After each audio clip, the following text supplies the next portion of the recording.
It's become clear that climate change is leading to both voluntary and forced displacement. Environmental disasters have over the years forced people to migrate and seek refuge in other parts of their countries, and in some instances they are left with no choice but to move to other countries.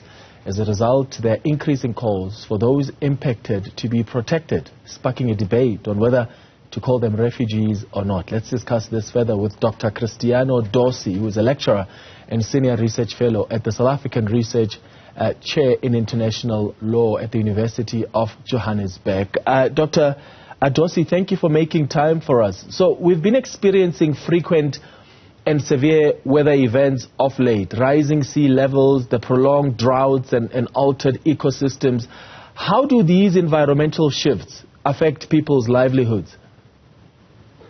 Yes, first of all, thank you very much for having invited me to talk about this very timely and sensitive topic. You know that climate change is a very timely topic, as I said, and also, you know, this entails a number of issues, and one of these issues is also that people in many parts of Africa, but not only in Africa, of course, they are obliged to move to seek better, safer haven, because of course it's you know, they need to abandon, they need to flee their place of origin because of drought, because of floods, actually, and sometimes they remain.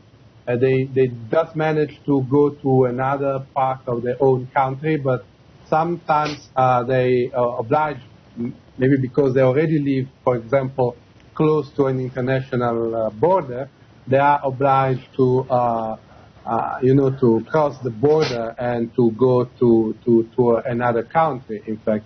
And in any case, they need protection because, as I said, they are forced displaced. I mean, they are not choosing to move, but they are obliged to move because of the circumstances, in fact. Yeah. So in essence, their once habitable areas are now uninhabitable. And as you say, in response to these challenges, many of them, the individuals, the communities, often have no choice but to abandon their homes and seek safety elsewhere, which can become tricky then, Dr. Dossi, right? Because if they are not recognized as refugees, they can be welcomed.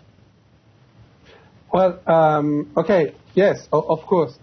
In any case, if they remain within their country of origin, of course they don't cross any international border, so they will consider more like internally displaced person.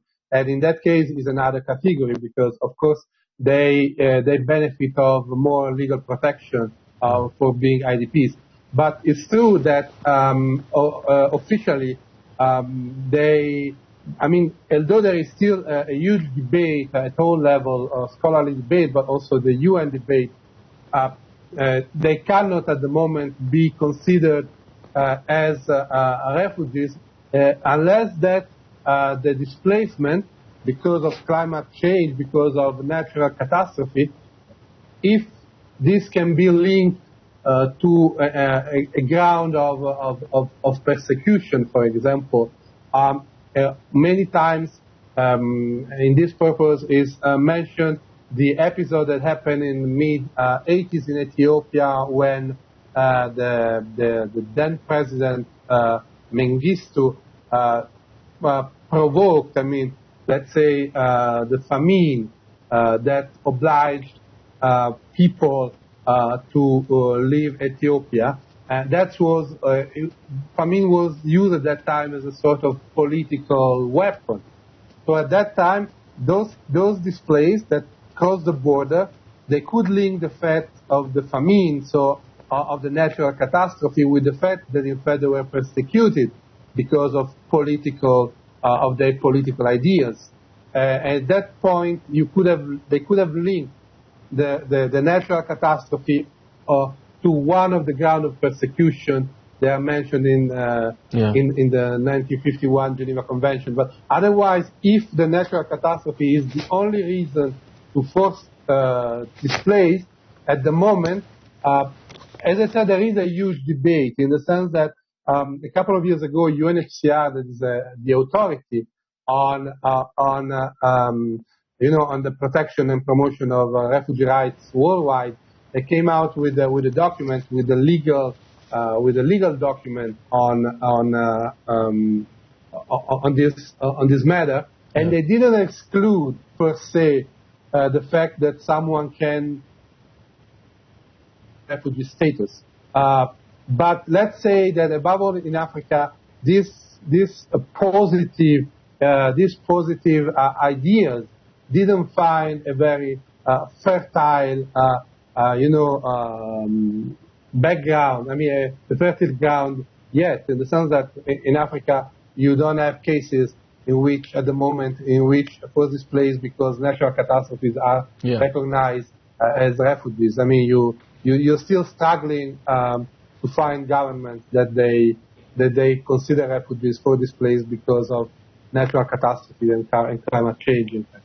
Okay, so where does the change need to begin? Because people crossing these borders due to the natural disasters, and as you have indicated, they don't qualify as refugees under the current laws and conventions. So, do the changes need to start at these international bodies like the United Nations, or do they need to start at a local, governmental level where legislation is changed? Well, we need change, and change should be done at all levels, in fact.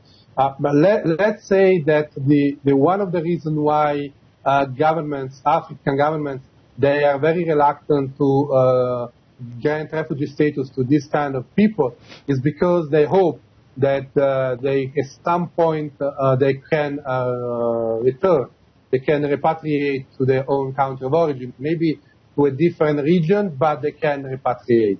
While once that while the refugee status is something more committing for this government. As I said, at the UN level, UNHCR, the International Organization for Migration, of course they are very positive in the sense that they are willing and able not only to grant protection to these people, but also to try to grant a very prolonged protection to them until when even to provide them refugee status.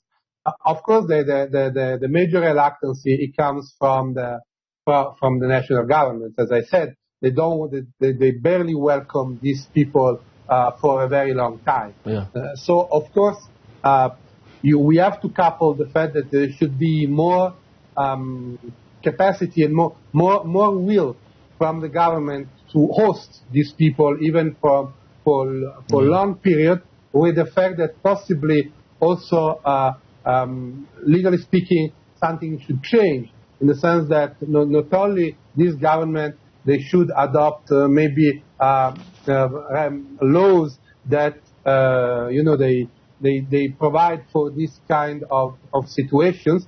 But one idea that has been proposed several times is, for example, also to amend both the Geneva Convention on Refugees and the 1969 OIU Convention on Refugees, to promote a protocol to these two conventions, providing for this specific category of person. So, because of course, once that you have the law, everything will be clear also at the governmental level. Of course, a treaty or a protocol should always be rejected by a government, in the sense that if the government think that that protocol provides for too much protection for displaced people because of natural disaster, can always reject it and not to sign it and not to adopt it. But still, the international community will give a clear sign adopting protocols to these two documents, saying that we recognize the problem and we need to do more for this increasing category of person, because of course this is something that the number of people who are moving, who have been displaced for natural disaster, climate change, is increasing exponentially in these last years, of course, and the perspective is that they will still grow, in fact, its number. How do you avoid a scenario, though, Doctor, where it's also, the system is abused, where people rock up and they say, well, we are fleeing, a natural disaster, when in some instances that's not the case? So do you not see a scenario where a system like that could be abused? Of course, every system can be abused when rely only on the human being. But first of all, I mean, now we know where natural catastrophes happen, and we know if someone come from that area instead of another. In the sense, as I said, I mean, a huge country like Ethiopia, with so many languages and so many ethnic groups, now it's more recognizable to know, for example, if someone who claims to be forced displaced because of natural catastrophe, it really comes from that area or not. Also because, generally, this displacement, they are massive displacement. You don't find a family or an individual just claim for protection because he fled a drought or he fled a flooding. I mean, you will have a massive community of people, that will flee. So, I mean, generally speaking, it will be very difficult. As I said, it can be more abused, the fact that someone can claim to have been to flee political persecution, because political persecution can be fled by a family or by even a single individual. At that point, someone can fabricate a story even, and it can be even very credible. And you have for the who assess the claim, he needs really to understand if the claim is true or not. But in the case of natural disasters, we know where the natural disaster happened, and we know people. I mean, if they are coming all together, and if someone is not from that area, for example, and join the group of people fleeing, of course there can be the risk, of course, but I mean, there are ways also to assess possible claims. But in any case, at the moment, as I said, it's not even a point on time, because, as I said, at the moment they deserve protection, of course, but they are a form of temporary protection, and they cannot really have access to the official refugee asylum system. These people, they cannot, above all in Africa. So at the moment, of course, this issue that you raise is not even in discussion. But it can be abused. But as I said, given the particular situation in which the displacement takes place, it would be. I personally think that it would be less difficult. I mean, it would be more difficult that someone can be a fake claimant, in fact. All right. Dr. Cristiano Dossi, thank you for joining us for this important conversation.